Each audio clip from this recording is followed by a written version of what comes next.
So I will start. Yeah, this was a DSS 2024 Europe. We had a very interesting topic, software and services, and I hope Stefan and I could give you some insights about the role of software and services. It's more than 50% of a project nowadays, which is quite interesting when you think back 5 years ago, 8 years ago, where hardware was dominating, and now it's software, it's subscription.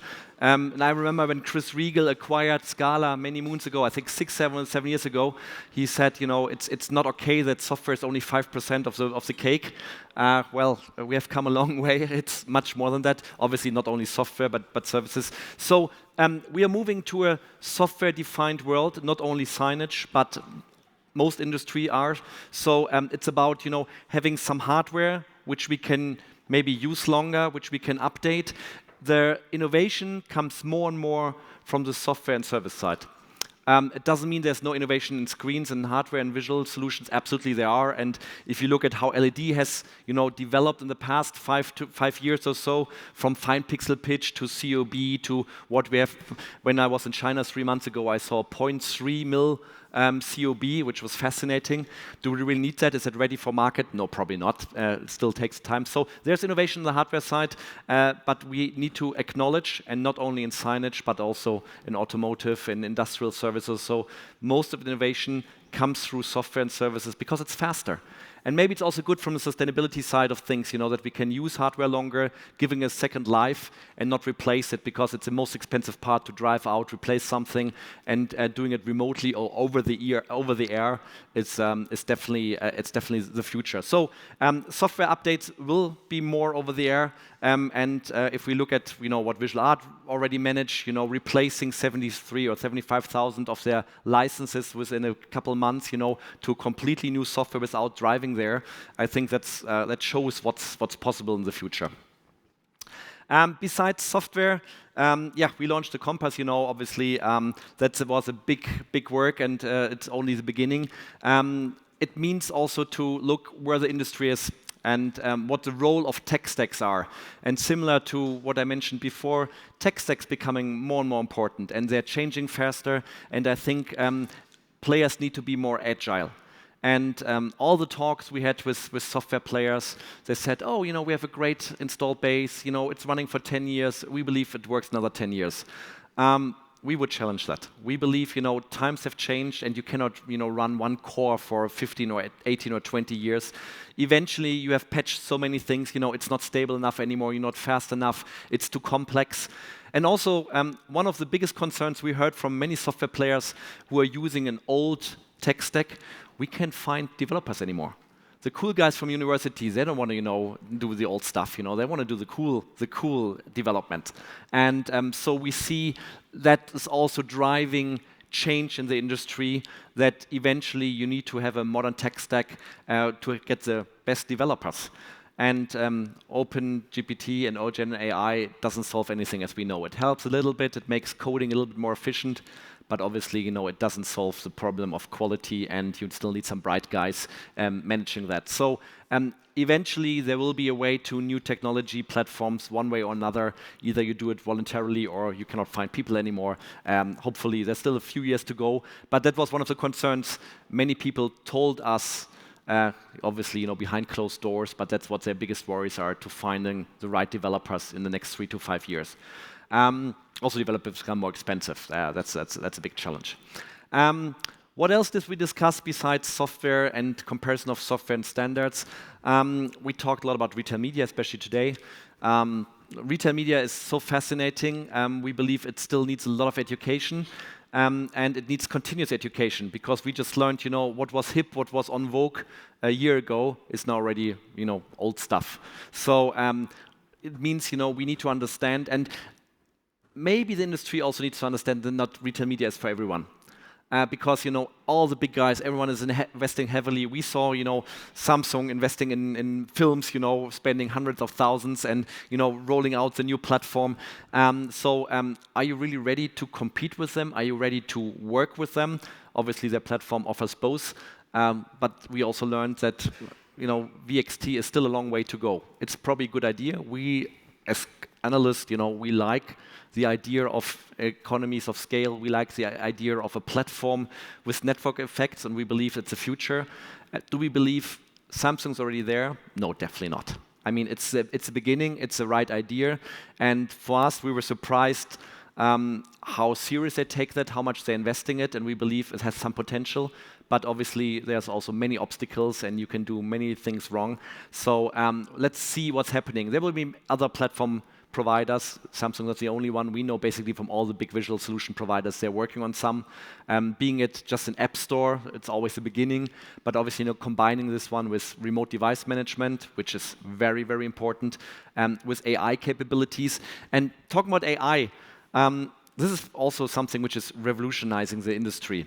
And it's so strange to see, what things are possible today, which weren't possible half a year from now. And we saw from you guys, your app.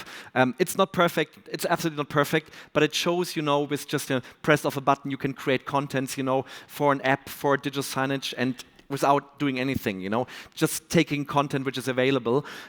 It's fascinating, and I think the industry needs to be more innovative, need to try out things, and find out what's working, what's not. I think that's really, really important. Digital out of home, it's booming. Maybe it's luck, maybe it's just the industry has invested many, many years, but now it's the media right now. It's growing 20-25%, and to be honest, you only see happy faces when you talk to the digital home guys.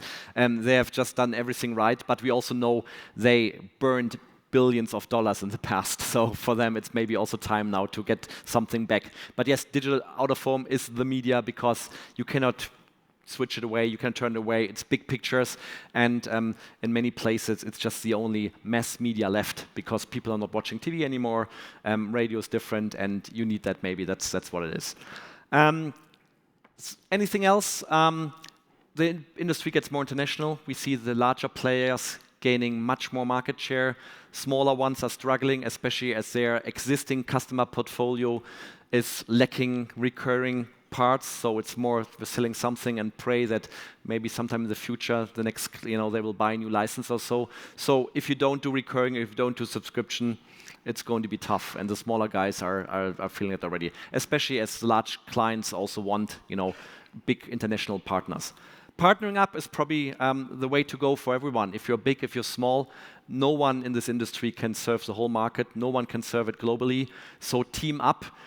Build up trust with partners, even with competitors, because I think in combination, you're much better and you have a chance to do that. And then also look out for new competitors. It's not the IT integrator or it's not the digital signage integrator sitting next to you. It's customers becoming maybe your competitor. We mentioned that some of the really big guys are developing their own software because it's good enough for them, and also they have some really good consultants from Accenture and who love to, sell them $1 million projects. Most of them, I think, are not cheaper, but that's a different story. But yes, so maybe some of your best clients decide, big enough, it's too expensive to have a third party. We just insource it, also for IT security reasons. Maybe that is the case. IT security, it's probably one of the biggest challenges for the industry, especially for smaller players, and it's not limited to digital signage. Security is very expensive. Customers, you don't get any benefit from the customer. You only get the trouble if you're if you're not passing it. So it's what many people, many out there saving a lot. And we mentioned yesterday there are customers out there who still run Microsoft Windows 7, and if on a business critical network. We had one client who told us, we stopped subscription of pet security patches 8 years ago because it's too expensive. We have a silo. It will go. Everything will go okay. We are 2024. If you decide, to cancel your subscription because you hope in the past 7 years nothing has happened out there, that's difficult. So it's a mindset. It's on the customer side, and I think you need to also tell your customers that there's much more things available than 3, 4, 5 years ago. If it's 232, if it's other things, if it's turning off screens at night.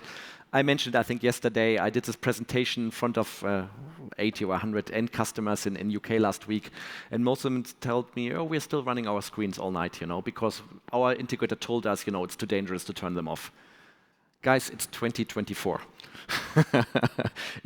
Are you still serious? And hopefully none of you were that, Are you still serious to tell your customers, you cannot turn off the screens at night? If that's the case, then the industry is going the wrong direction. And if the Pro AV industry is not understanding it, then the IT industry or some other guys are coming in and replacing you. So be more innovative, be open, be brave, try out new things, and testing things out is important, We see AI has so many potential, and just test things and cooperate and find out how you can deliver new values and exciting new stories. Thank you for attending DSS Europe. It was our record DSS. I just got the numbers, so thanks to all of you and thanks to the whole team, a fantastic team. It's not Stefan and me, it's a team of 50 plus people from the ISE and Envidis who are putting this program together since 2006, so we hope we will be back, and I'm sure we'll be back next year. Same time, same place, to deliver you another DSS with another exciting topic. And if you can't wait until next year, hopefully, please join us in our events in Vegas in 3 weeks, in Bangkok, in Mumbai. If you're interested in these markets, just contact Stefan and me, contact the team. We're doing tours like we did in Riyadh last year. We visited. We just showed the industry around. If you really want to understand and discover what's happening outside of your comfort zone, being at Germany, being at Europe, being at the world, we're happy to support you. And thanks for supporting us. Take your yearbook, read it, and give us feedback. And hope to see you very soon. Thank you.